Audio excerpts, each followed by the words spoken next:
What's up, guys? Welcome back to the channel. Welcome back to the Bianconeri zone. And it's 5-0. Juve beat Cremonese 5-0. And they do everything that we talked about on this channel, but better. This was not even the best game we played under Spalletti. This was not even the game where we created the most chances, but we did something new today. We actually did two things new.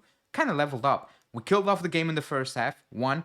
And two, we are forcing our own luck. I know some will say, the Bremer goal, the penalty, an own goal, whatever. We are forcing opponents finally to make mistakes because we're putting them under pressure. We're playing an enthusiasm style of football. The attitude is different, and that means teams will make mistakes. That means you will get some luck that you were not getting the last couple of months, years, because you're trying to be positive, and at the end, positive things will happen. And right now, this is positive.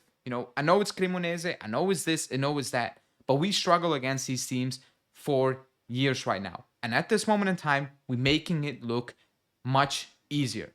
Much easier. And that is the most important thing. So this is the right path. But before we get into it, smash that like button. 5-0, that means, well, at least 200 likes. So smash that like button right now. Very important for the channel. And let's talk about it.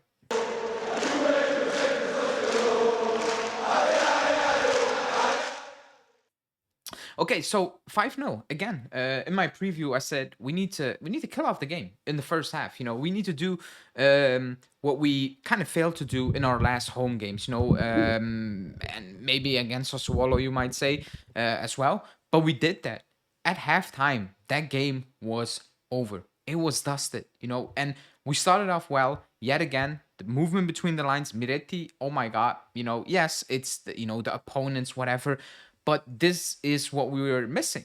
He is unbelievable between the lines because he is always open between the lines. And then his passing ability as well to see things, to think quickly is helping us big time. It is helping us big time. What's also positive is that Yildiz actually had a quiet game and we still scored 5 goals. We still opened them up. We still had the opportunities to kill off the game, and that's a good thing because we were heavily relying on Yildiz, and that's not like it's good, it's beautiful to see, but in the end you need more. You cannot just say, okay, Yildiz, make it happen now, and that's it. So that's that. So the goal, again, what I said, yeah, deflected off Bremer, but it's a positivity to take that shot, to not just do something weird, just keep them under pressure. You go 1-0 up, and that's good. But the second goal is what we've been talking about for years, a counterattack. It was just brilliant. And it starts off with a beautiful pass from Locatelli under pressure between two players, etc. And then a great run from Thuram, who has been playing much, much better. Thuram, I would think we all need to give him a bit more, quote unquote credit because he didn't have a good start to the season and he's picking it up again. Brilliant run, good finish from Jonathan David, and who was unlucky by hitting the post. And it's 2-0, and it's kind of cruise control until maybe Locatelli makes that challenge. It was a good challenge in the end, but it is risky. We've seen Locatelli doing it. And maybe that could have been a moment where it was like, okay, we got away with it, sit back or panic a little bit. But we didn't do that. We kept going, and we got that pen. I don't understand the penalty rules. I think it's harsh, even if it went, for us. But it's a pen apparently because it's too wide, etc. Yes, he'll dismiss, but he puts it in the end. So 3-0, game over. I know what Spalletti will say post game. He will say, because he was yelling towards the second half, that we were getting lackluster. Yildiz lost the ball almost at midfield because he wanted to dribble, etc. I know what Spalletti will say, and he's right.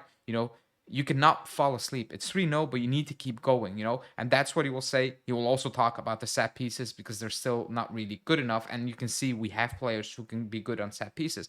Second half, if there was any doubt, we close that out quickly. That pass from Miretti is cinema. It's unbelievable. It's the weight of it that like is just driving Miretti towards, Kenny towards that goal, who was unlucky, for it to not just be over the line just at that moment in time. But like I said, when Spalletti signed, I was like, McKennie's getting at least 8 goals, and he could have had 2 today because that is where you need to have McKennie in the box. And the second goal was an excellent finish. Good cross from Kululu, horrible defending from Cremonese, fair play, but still, he puts it away in a good way, and it's 5-0. I think it's the first time I saw since 2018 that we scored 5 at home. I think we beat Parma 7-0. I think that was a Tevez season, right? Was it the Tevez season?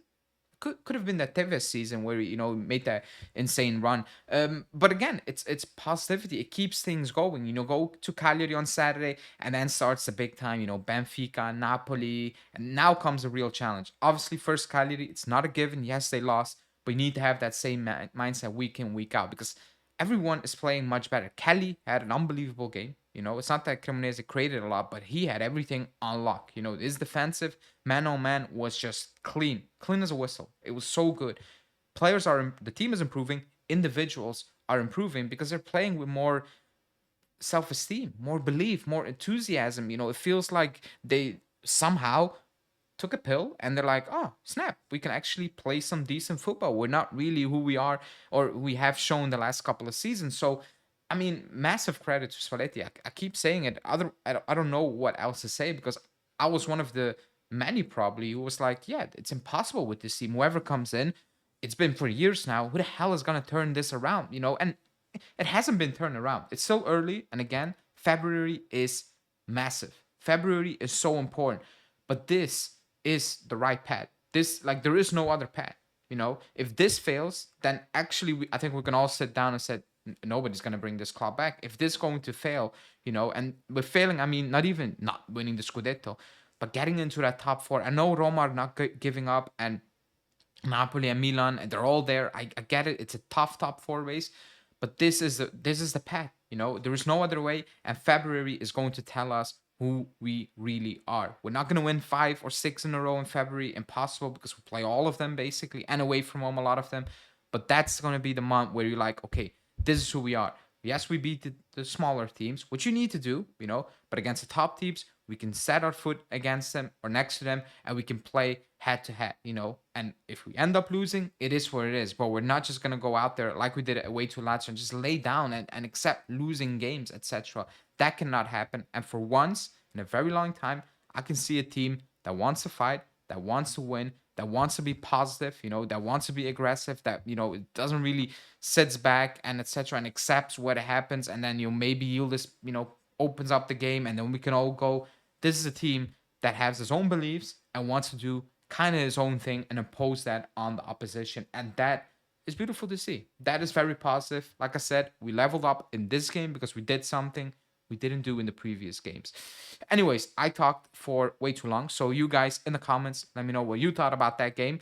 Hit that like button, at least 200 likes. Subscribe to the channel. Tomorrow, daily, and a live show. 3 days in a row, there will be a live show. So stay tuned for that, because transfer window is still open.